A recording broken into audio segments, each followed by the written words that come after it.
Hello friends, मैं अरविंद कुमार प्रियांशु राज classes में एक बार फिर यूट्यूब चैनल पे आपके साथ। दोस्तों, आज हम हिंदी वर्णमाला में पार्ट 3 बात करेंगे। जो पार्ट 1 और पार्ट 2 हमने पिछली वीडियो में बता चुके हैं। जिन लोगों ने पार्ट 1 और पार्ट 2 नहीं देखा है उसे जाके प्लेलिस्ट में देख लें, जो कि हमारे एग्ज़ाम के लिए बहुत महत्वपूर्ण है। दोस्तों, आज हम बात करेंगे पार्ट 3 में। दोस्तों, आज हम बात करेंगे मुख के भाग। मुख के भाग कितने होते हैं दोस्तों? मुख के 6 भाग होते हैं। कितने होते हैं? 6। पहला कंठ, तालु, मूर्धा, दंत, ओष्ठ और कंठतालव्य। दोस्तों, तो पहला हम बात करेंगे कंठ। कंठ वर्ण किसे कहते हैं? कंठ और जिह्वा के स्पर्श से जिन वर्णों का उत्पत्ति स्थान होता है उसे हम क्या कहते हैं? कंठ वर्ण कहते हैं। क्या कहते हैं? कंठ वर्ण कहते हैं।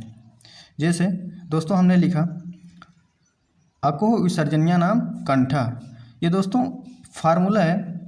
फार्मूला लिखने से हमें अच्छी तरह से मालूम हो जाएगा कि इसमें कौन कौन से वर्ण आते हैं। जैसे हमने लिखा आ, तो आ से हमारा छोटा आ और बड़ा आ गया।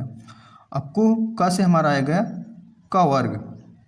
क वर्ग में हमने आपको पार्ट 2 वीडियो में बताया था कि क वर्ग के अंतर्गत का, खा, गा, घा, अंगा आते हैं। उसके बाद हमारा आता है हा हो गया। उसके बाद हमारा आता है विसर्जनीय। विसर्ग मतलब विसर्ग। विसर्ग में हमने आपको क्या बताया था? विसर्ग के अंतर्गत हमारा क्या आता है? आहा वर्ण आता है। तो दोस्तों कितना हो गया हमारा? छोटा आ, बड़ा आ, और ये हमारा हा, और ये का वर्ग के अंतर हमारा का, खा, गा, घा और अंगा, और एक हमारा लास्ट है विसर्ग जो हमारा आहा। तो कितना हो गया हमारा? 9 वर्ण। 1 2 3 4 5 6 7 8 9। तो हमारा कंठ वर्ण में कितने वर्ण हो गए? 9 वर्ण। ठीक है फ्रेंड्स, अब हम बात करेंगे सेकंड में तालु। तो दोस्तों तालु वर्ण किसे कहते हैं?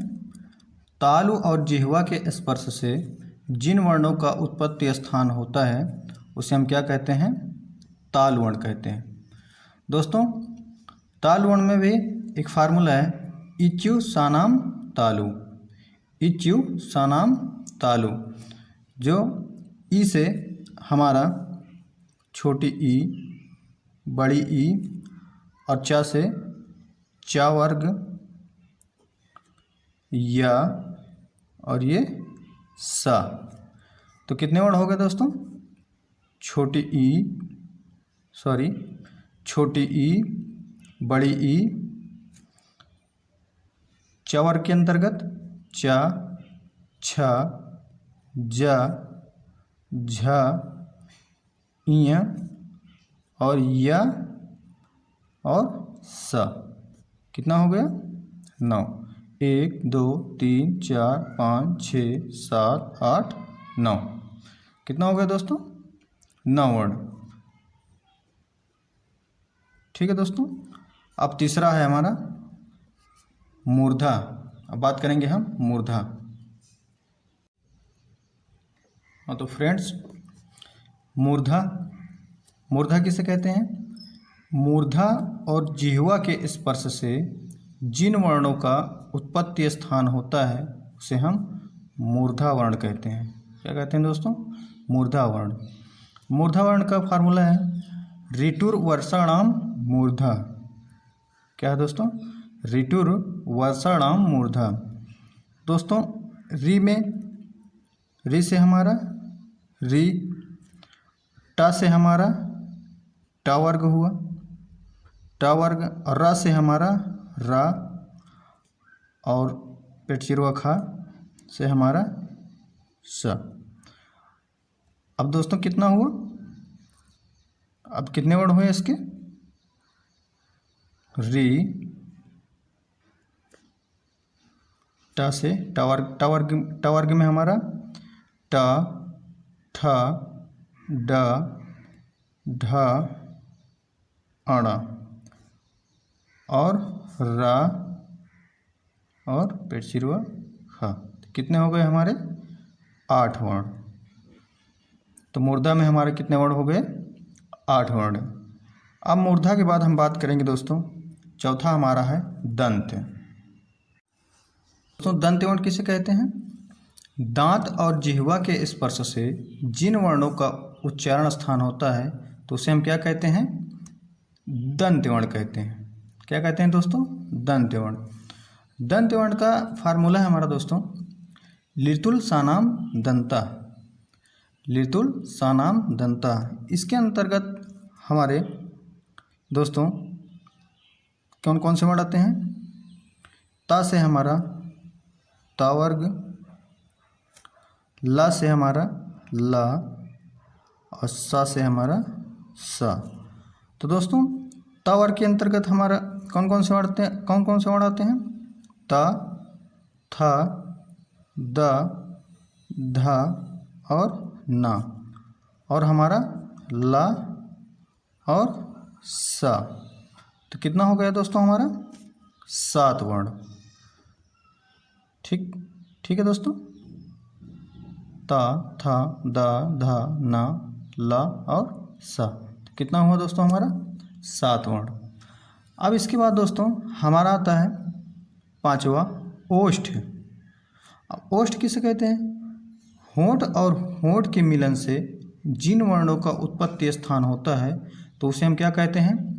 ओष्ठ वर्ण कहते हैं। अब ओष्ठ वर्ण का हमारा फार्मूला होता है उपूप्य ध्वनिया नाम ओष्ठा। क्या होता है दोस्तों?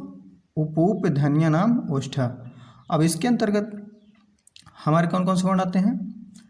उ, छोटा उ, बड़ा उ और पा से हमारा पा वर्ग।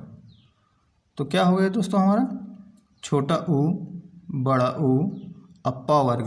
पा वर्ग में हमारा क्या क्या आता है? पा, फा, बा, भा और मा। तो कितना हो गया दोस्तों? 1, 2, 3, 4, 5, 6, 7। तो ओष्ठ में हमारा कितने वर्ण हो गए? 7 वर्ण। तो ओष्ठ के अंतर्गत भी हमारे कितने वर्ण आते हैं? 7। अब लास्ट है हमारा कंठोष्ठ। तो दोस्तों लास्ट क्या है हमारा? कंठ तालव्य। कंठ तालु और जिह्वा के स्पर्श से जिन वर्णों का उत्पत्ति स्थान होता है उसे हम क्या कहते हैं? कंठ तालव्य वर्ण कहते हैं।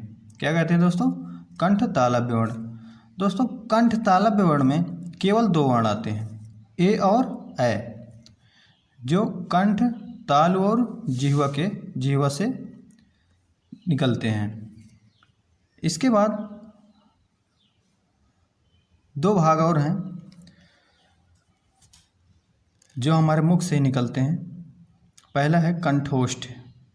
कंठ, ओष्ठ, जिह्वा के स्पर्श से जिन वर्णों का उच्चारण स्थान होता है उसे कंठोष्ठ वर्ण कहते हैं। इनकी संख्या 2 है, ओ और आओ। केवल 2 वर्ण कंठोष्ठ है, ओ और। इसके बाद लास्ट है हमारा दंतोष्ठ। दंत, ओष्ठ और जिह्वा के स्पर्श से जिन वर्णों का उच्चारण स्थान होता है उसे हम दंतोष्ठ वर्ण कहते हैं। दंतोष्ठ वर्ण में केवल 1 वर्ण आता है, वो है वा। क्या है दोस्तों? वा। ठीक है दोस्तों, मैं आशा करता हूँ कि आपको वर्णमाला का पार्ट 3 आपको समझ में आया होगा। दोस्तों वर्णमाला का अंतिम पार्ट होगा हमारा पार्ट 4, जो हम अगली वीडियो में बात करेंगे। धन्यवाद।